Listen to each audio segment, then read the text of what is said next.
মূলার শাক খেয়েছি আমরা, কিন্তু এই শীষটা যে কত স্বাদ, যদি না খান তাহলে হয়তো পস্তাবেন। এই মূলার শাকের শীষগুলা অনেক স্বাদ।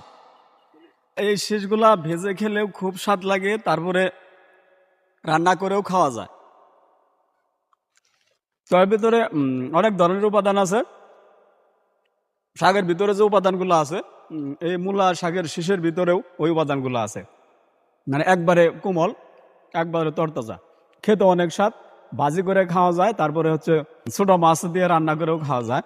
তবে সবচেয়ে উত্তম ভাজি করে খাওয়া, যেহেতু শাকের শীষ এমনিতেই খাওয়া যায়।